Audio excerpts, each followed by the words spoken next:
At local jails, the challenges of too many inmates during a pandemic. What to do if you receive an absentee ballot application you didn't ask for. Plus, families are calling for the federal government to get it right when it comes to accurately reporting COVID cases and deaths. Valley News Live at 10 starts right now.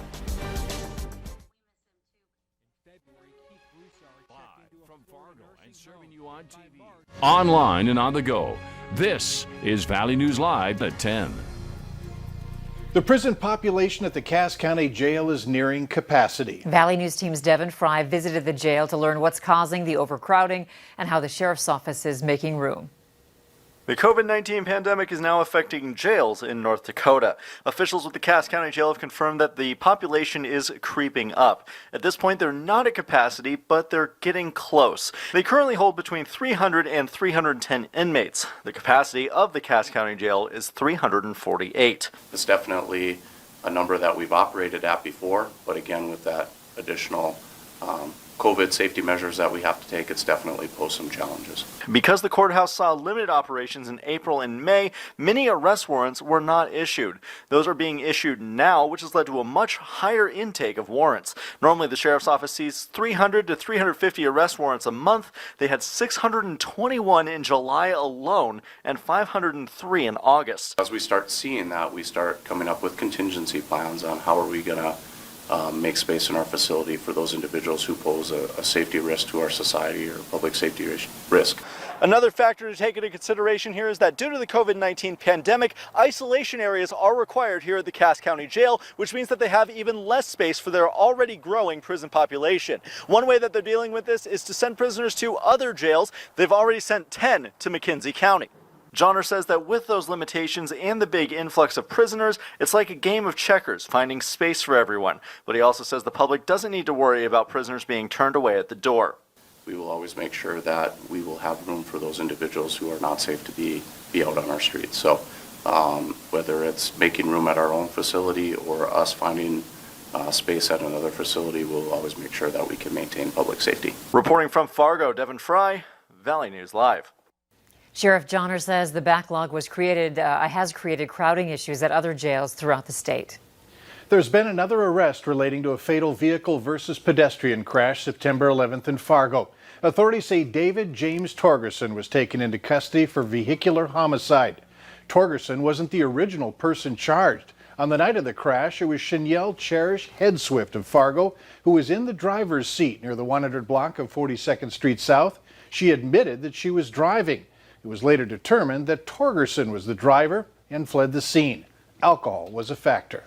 A local group held what it's calling a gathering in front of the Forum's downtown building. One Fargo says the newspaper is holding on to data that shows racism exists in area school districts when it comes to suspensions and expulsions. The paper disagrees, saying it is still working on the story. We obtained the data from West Fargo and Fargo Public Schools, which shows black students make up between 27 and 33% of the suspensions, while they make up about 13 to 15% of the student population.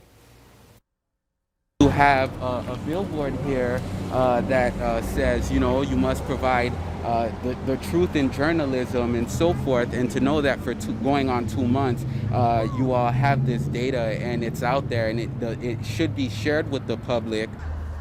We have the full data from both school districts on our website, valleynewslive.com. Privacy laws like HIPAA make it hard for schools to share much, if any, info about each COVID-19 case. Some parents tell us their hearts pound every time they get a vague phone call from the school saying their child came into contact with a positive case. We talked with the state epidemiologist on what schools are allowed to say. We want to protect the privacy of that positive case as much as possible. So what we are going to do is just release that they were identified in the school. To stay updated with the latest COVID-19 numbers, download our VNL News app. Here are the latest COVID-19 numbers. North Dakota is reporting 471 new cases in the state, along with 8 new deaths. 211 people have died in the state. The daily positivity rate is 7.09%. In Minnesota, the state reports 995 new cases, along with 3 new deaths. Nearly 2,000 people have died. People in Bemidji and Moorhead have a chance to get tested for COVID-19 next week for free. Testing events will be held September 29th and 30th and also October 1st from noon to 6 at the armories in Moorhead and Bemidji. You are encouraged to pre-register. You can head to our website for a link on how to sign up for an appointment. This was the first day that absentee ballots were available for North Dakota voters, and election officials are still trying to iron out the problems that cropped up during the primary. More than 168,000 ballots have already been requested, and with the general election bringing the return of in-person voting, it's possible that some people will request ballots but then choose to vote in person. Polling places will be using new voting machines that officials hope will avoid double voting. On the day of the primary, which was a mail-only election, there were more than 40,000 unreturned ballots. I would suspect that November's election is going to be a little bit different. The fact it's a presidential election. And so I would suspect that if you've requested a ballot, our percentage probably is going to be higher. Applications for absentee ballots are still open. We have the link on our website. Go to valleynewslive.com. Early voting in Minnesota has also started this week. We're hearing from lots of voters who have been mailed unsolicited ballot applications. They include personal information like the voter's name, address, and sometimes how often they have voted.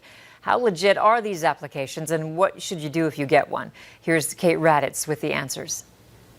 These are two of the unsolicited absentee ballot applications sent to us by a WCCO viewer. They were mailed to him from the Voter Participation Center. Marlis also got something similar in the mail. Got two again today. She threw it away and is voting early in person at the Carver County Government Center. I'm 81, and it's my privilege to come and vote in person. Here's one from the Republican Party of Minnesota. While applications like this aren't directly from the Secretary of State's office, they are legitimate. By legitimate, I mean it does accomplish what it says it will. If you fill out their form and send it to the place they tell you to send it, it will result in the person getting an absentee ballot. Some viewers have reported getting applications addressed to people who no longer live in their home.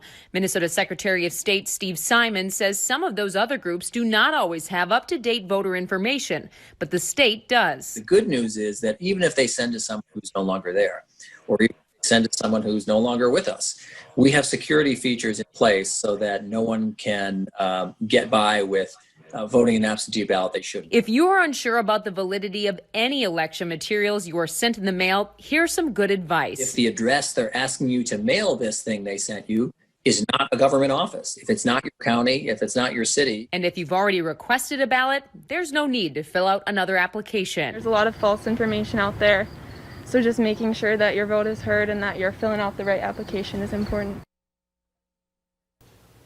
Minnesota voters are able to track the status of their absentee ballot on the Secretary of State's website.